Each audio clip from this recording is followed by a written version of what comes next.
guys. So this one is for anyone interested in using sales skills to build and scale your career. Today we have Dan Stevenson, who's actually my dad. He's currently the CIO of Lux Global Label Company for over 3 years now, but has a history in sales, founding, business development, and establishing partnerships with IBM and Microsoft, and plenty more noteworthy achievements. Number one, being able to handle me as a child and probably as an adult too. So Dan or Dad, give us a quick story of your background, where you came from, and how you ended up at Lux Global. Well, thanks, Andrew, and thanks for having me, Brandy and Andrew. When I got out of college, I knew that I loved computers and technology and programming. And my first job, back in the time that I got involved, we would show up at customers in a suit, and we would meet with people who were running businesses and find out what they needed. And we would write software to run their business. So we were kind of technologists, and without even realizing it, we were salesmen back in those days. And so those are the two things I always loved: computer programming and working with people. And the theme of my whole career, as much as it changed into different kinds of roles, it's always been people and technology and the two together. And I know that's what you guys do in sales. You're selling software as a service, and it's a technology, but you're trying to connect the technology to people and make them understand your product and buy it. So did I answer your question? I meandered there a little, but. It's all right. One question I had for you is, when you started your company back in 1990, first of all, a little bit disappointed. I was hoping that's something you could keep growing. That way, when I was done school, I could take over and make a lot of money for doing nothing. But anyway, how have you seen sales evolved from when you started that in 1990 till now, which is, believe it or not, 30 years? Yeah, I think the fundamentals of sales are probably the same, which is trying to reach people, get their attention, trying to stay focused on your target of who would be interested in your service or products. You'll hear me say this more than once. I feel that some of the best sales people I've known are very good at quickly qualifying who's really going to be a prospect or not. And if not, moving on to something more valuable. And that goes from, I've seen car salesmen who are great and they're good at that, to software salespeople. So those are the same. I think what you guys are doing now that I'm not part of, there's so much more technology now that you're using, almost like surveillance technology. You know a lot more about your target. You can kind of go out to LinkedIn, or I imagine you have some other tools that you can research who you're about to call, and you probably know a lot more. That's great, because you want to be focused. You want to reach someone who maybe has an interest in your product, not wasting your time. Yeah, no, I agree. As someone who's newer in this industry, knowing all the tools we have, I think we take it for granted about how easy it is. But one of the main things we do at PandaDoc is helping people who are still using those old school ways of prospecting and tracking. So yeah, also what you just said made me think of something that one of our he's not a trainer, but he's like a manager here, something he says, which is quality time with quality people. I know that's something that I struggled with when I first started making calls, because anyone I could get on the phone, I was like, okay, this person is gonna buy PandaDoc. That's not true at all. They might be perfectly willing to have a conversation with me, but that doesn't mean they have a need. And it's my job to figure out if they have a need as soon as possible, and then to pull pain and make sure that they see that they have a need, and then they might, sit to see if they want to buy PandaDoc. So that's something I struggled with to begin with, but I think you're right. That is a hallmark of a good salesperson, is being able to tell that as soon as possible, because your time is really a commodity. And the more people you can get in touch with is Brandy, I think that's a huge point. One way to describe sales is the ultimate time management. People who haven't been in sales don't understand they think, oh, all you're doing is talking to people all day, but it can take an enormous amount of time to get prepared and focused and who you're going to call and making the best use of that time. And in one sense, great salesmen are great time managers, figuring out, there's infinite things you could do today, places to call, ways to go about it. How can I do it in the best way to wind up with prospects and eventually customers, and finding good targets and focus and qualifying early on. That's a big thing you learn. And I've been trained in sales by actually Microsoft and IBM. Andrew alluded to that earlier. And there's a lot there, but one of the big things you learn is how to understand if you've qualified this sale, and whether to move on or how much time to put into it. Yeah, there's also something that you made me think of with all the tools. You really are enabling sales with all of these different tools we have. We do have a lot of them here at PandaDoc, at least, and they're very helpful. But it makes me think of something that's unique to dance history, which is ballet in the 1920s was very different from ballet today. Same with gymnastics. People used to be not as flexible, and then the more that sort of people came out of the woodwork and started to be really, really good at what they did, it sort of went from this thing that anyone could do to like only the really, really great people can live up to the high expectations of like Olympic gymnastics or the Russian ballet. Right. It's sort of the same with sales. It's like now you have to be able to use all these tools to your advantage. You have to know how to qualify real quickly, because or else someone who's better than you is going to step in and take your place or take your prospect. Yeah, that's a great point. And it turns out Andrew and I are both experts in 1920s ballet as well. Let's see it. Maybe disconnect that phone line. Just 1 second. Yeah. Right? Ooh, your password. Disturb. What's your password? Let me just. So, I don't know if it's good for the video, but I saw this thing the other day on Reddit, and this guy said, how are we able to have artists now? These artists are drawing these drawings that look like photographs. Why weren't they doing that 100 years from now? And the answer was a lot like your ballet answer. 100 years from now, you, as an artist, you didn't have a photograph in front of you to mimic and spend 5 days making a perfect copy of it. You were sitting out in the real world, and it just wasn't possible. So I don't know if that's germane to our subject, but yeah, the tools have gotten better. And as a result, people like me with my title, I get frankly inundated with sales, emails, phone calls, even text, any way they can. And they show up at the front door too, and with a gift, And frankly, it becomes a lot of background noise to me, because most of it really is just spam. It's just them throwing everything out on the wall with no cost on their end. It doesn't cost them anything to email me something. But if you want to get my attention and you come to me with something that is actually germane or has to do with what I need or my world, now I do notice and you do have my attention, Yeah, absolutely. And again, it's like using the tools to effectiveness, not just using them. It's like, how do you use them to break through the noise? And there's always new ways, and you got to keep up. So I have a question. I was curious to know, what was it like to transition from owning your own business and sort of like having to be the spokesperson for it, having to sell the idea of it to lots of different people, to like the more technology side of things? I know you mentioned that you always had an interest and experience in both, but it seems like it sort of went from one balance to the other. Yeah, good question. Everything is really trade-offs. And when I own my own business, there's a lot of great things about owning a business, but you're responsible for the payroll of many people. And so it's hard. There's good things, there's good years, there's bad years.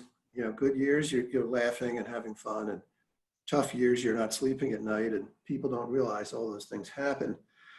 And then you have a family and a wife and kids, and you go take a job at another company, and now all of a sudden there's a paycheck every week and it's someone else's bank account, and that can be very nice. So you've taken down the risk reward. There's less risk. Your reward is more fixed. And even you guys are in sales, you probably paid on some kind of a base plus commissions. And actually, my first job away from owning a business was a sales job with a base salary and commissions. And then I transitioned. The next job after that, I became a director of IT. And it was kind of nice, to be honest, to get away from that rat race, that feeling like you have to hunt and go kill prey to eat, at least every few days. Bring in the new kill, eat, you're hungry, go out, hunt, kill. That's the life of a salesman, and it's great. But to be honest, it was nice too to just show up and have a 9 to 5, and here's your paycheck every week. And I do like the technology, and I don't know if I'm getting ahead of myself, but that background in sales is something you carry with you into everything else you do, whether it's at work or somewhere else.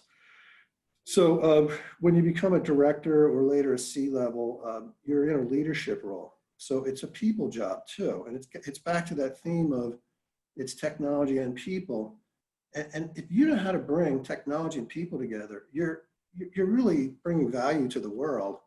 Bill Gates did that, Steve Jobs. They took all these technologies and they brought it to people in a way that no one had done before. Those technologies were kind of out there already, but that's what you get when you have a sales background and move on into other areas. Yeah, that actually was my next question. Was it sounds like you are using the sales skills you've learned, from years of experience in everything you do.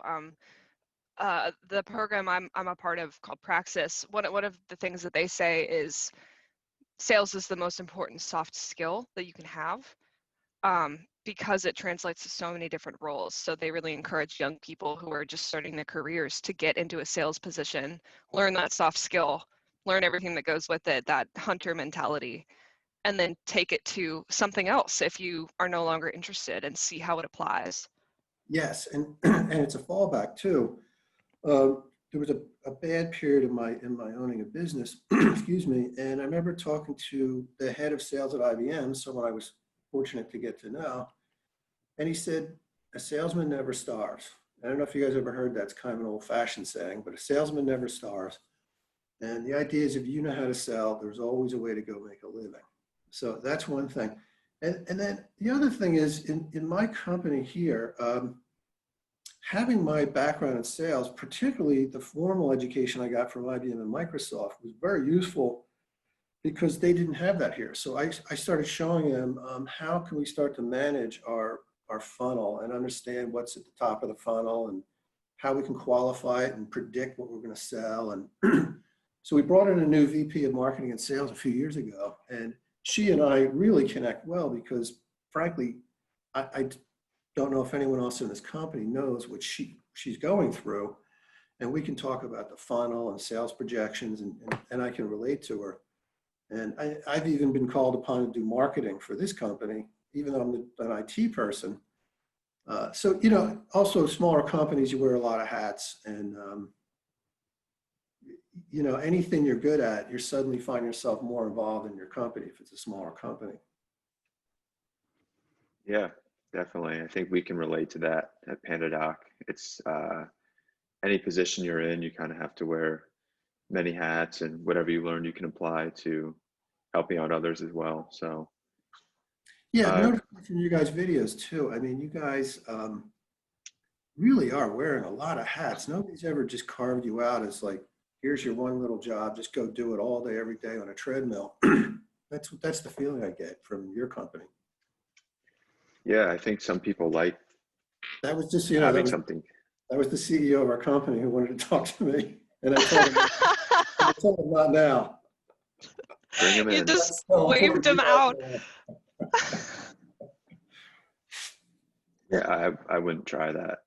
I wouldn't try that on our CEO. We're not that close. Y'all hired at PandaDocs? I might be looking. It's about a failure you had in your career and how you overcame that. How dare you? assume that I've ever failed. No, that's a good question. And I have to answer it with the truth, which is my career, I don't have any one time where there's some major failure, thankfully, but I fail all the time. And it's like, I use the analogy, it's like a baseball batter. And if he bats 300, he's really good. So he's getting out 70% of the time. And that's really good. And if you're doing things the way you should be doing in your career, you just don't get a base hit every at bat.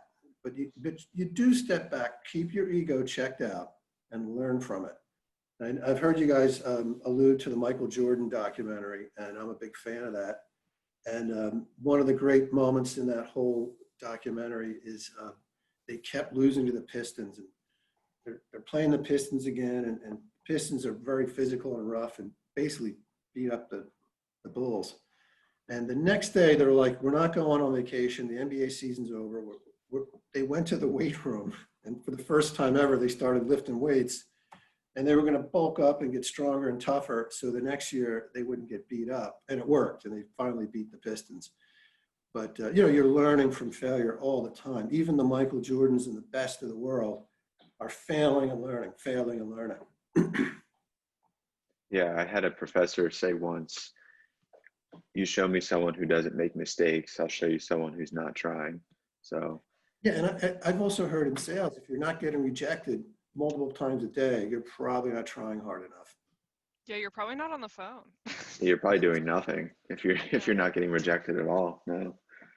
Yeah, I guess it depends on your definition of failure, because I get rejected on the phone all the time, but I don't consider that a failure. I think it's a success because I dialed the number and I had a conversation. Like, that's better than most calls, which just go to voicemail.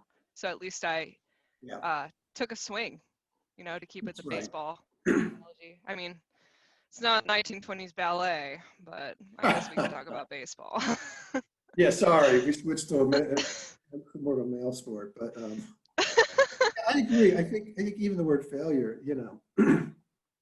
it's not a great word. And right there, though, you just said you don't have your ego checked in. If you were to say, I just got off the phone and that person's an a-hole, because they don't want our product, that probably sounds like someone who's not learning or not aware enough about why they didn't get the at-bat or the base hit. And, it's not like everything is a lesson. Sometimes it just didn't work out. Yeah, that's true. Not making it too deep, I think is Yeah. important. That's something I think you're really good at, Andrew.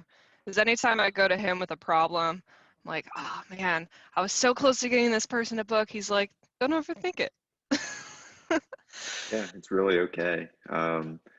Just use another baseball analogy. If there's compare a prospect to a pitcher, if you can't get that hit, chances are you face him another 1 or 2 times, either that game or later on the season. So if you're close to it, I don't think there's any bad outcome, because you're going to get rejected sometimes. So if you don't get that hit, that's okay.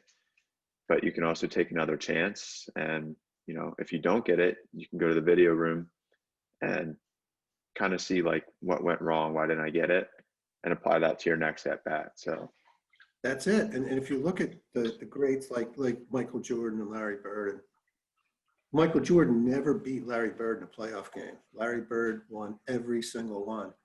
And the combined thing that they did was what you just described, Andrew. They looked at the video. They worked harder than most people. They got to the gym a little earlier, stayed a little later.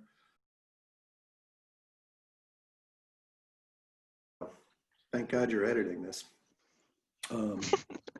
Just because you said that, we aren't going to. And I'm okay with that. Brandy said, I want to get back to too on the same subject, but now I forget. Well, you're just saying how okay failure is. So yeah, and you're telling us that we should fail. Yeah, all the time. Well, I think I've reached a point where I am now taking my advice from Andrew. His wisdom and knowledge has surpassed mine at such a young age that now I feed off of him. So no, that happened a while ago. Yeah, that did happen a while Yeah, ago. yeah, it's been a while. As long as I can remember, that's been the case. That's true. See, he does this little jokey thing all the time, but that was really touching, and you better acknowledge that. Oh, geez. I Wait, mean, it's when you point, I don't know if it's at me or Andrew. That's the problem. Zoom. It's both of you. Okay. That was very nice. I hope we keep that. yeah, I don't know. Not many people know my background, but I moved to Florida about 3.5 years ago. Actually, going on almost 4 years ago now. Um, so as much as I visit family, I don't get to see my dad too much. But on this Zoom call, I'm really starting to see the aging there. So I think it's good that we keep a good relationship because don't really know how much longer we have. Yeah. And for me, I thought the pandemic let my hair grow back, but this camera showed me it's like a comb over. So that's very disappointing for me. It used to be thick and wonderful like Andrew's. Yeah, I want to know about a success you've had in your career that stands out among the rest. Honestly, at this stage of my career, I've been around long enough. My biggest success, I feel, is I left behind a trail of people who I feel really good about my relationship with them. They'll speak very highly of me. It's like a network of people that, and over so many years, they've all moved up or become, CEOs of companies or, prominent in other ways. And it's my favorite thing. And whether I was consulting in the 80s or I owned my business in the 90s, and to this very day, the relationships I have with people is the most fun that I have and the most meaning I get out of my career. Another big success was I was very lucky to work with a guy, Dan Tonkery, in the late 80s and into the mid 90s. And he became CEO of a company that I was the IT person for through my business. And the company was a $10 million company in New York City, right by the World Trade Center. And he grew it from 10 million to 300 million in just a few years. And it was an amazing ride for all of us, me too. And it was just amazing to be part of that and watch how it happened. And, one day we would say, we don't really have any way of handling claims in this company. So we would write a whole claim system. And 2 months later, there was an entire claims department sitting in a whole new section of the building working on claims, And so that was another success that I was part of. And maybe you're getting back to, you're hearing my team theme again.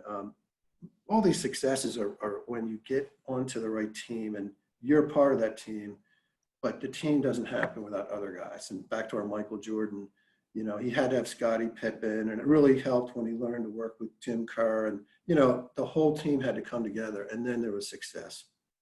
You guys ever see that Steve Jobs famous speech where he talks about at one point in his career, he wound up learning about fonts. And it's like, why am I even in this font class? He was like a kid in college, and he was learning about fonts, and it seemed like a worthless piece of, knowledge and experience. And then later he learned some other thing.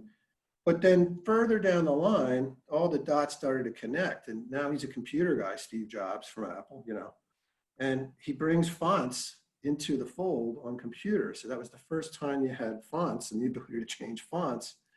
No one ever considered that before. And if you look at any old computers, like 1980 and back, they kind of had this one computer font all the time. So, connecting the dots from like learning iMovie or just everything you learn. And that's really the ultimate thing I would say to anyone who's young. As long as every day, one thing that you can say you're doing is you're working on yourself, getting better at something. Try to do that every day. It doesn't have to be monumental every day, but the cumulative effect over time, I look at guys who are 50 or 60, and one guy's the CEO of a big company, and the other guy is like maybe sweeping the floor. They're both good people and no criticism, but why did one guy grow and become something bigger and one guy not?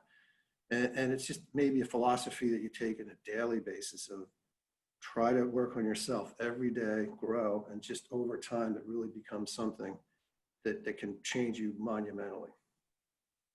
Yeah, that makes me think of some good advice I got from an acting teacher once, who said you do a brush stroke every single day, and then eventually you have one of Michelangelo's paintings, like the Oh, Sistine Chapel.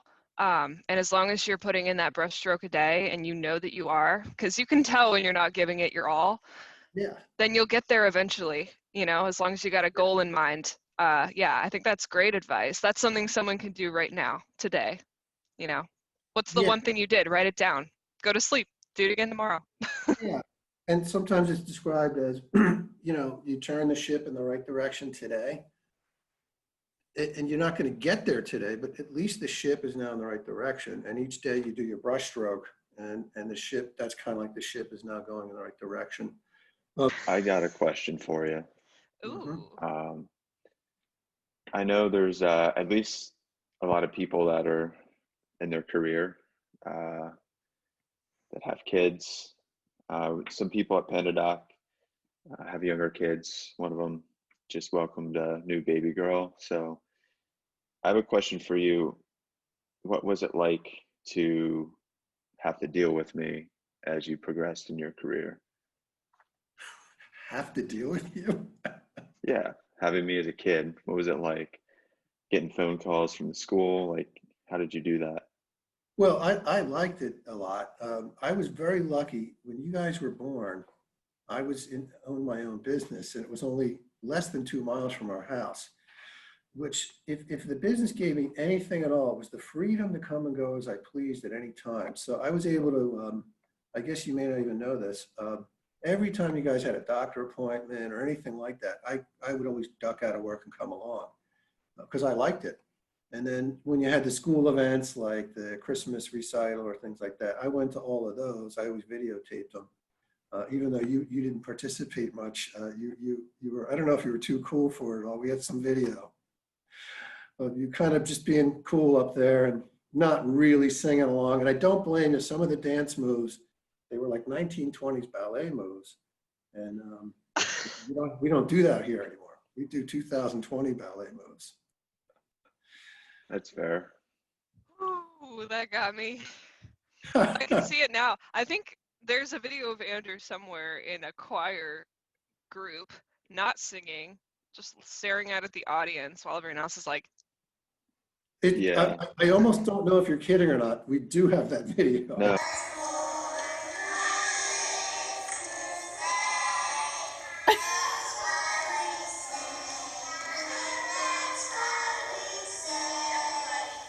Yeah, it Ellie just sent it makes to me. perfect sense. Yeah. That's all. Yeah, this was awesome. Thank you so much. Yeah, thank you for coming on. Thank you guys. It's my pleasure. I really don't want anyone to think that I had any big swooping wisdom. Just a couple good insights that maybe will help you. But you have your own path, each of you, and there's too many random things that are going to happen that you don't really know where you'll be in a year, 2 years, or 3 years. But just take it one day at a time, and don't be too hard on yourself. And you're not going to bat over 350, so it's okay. You're learning and trying and doing your best.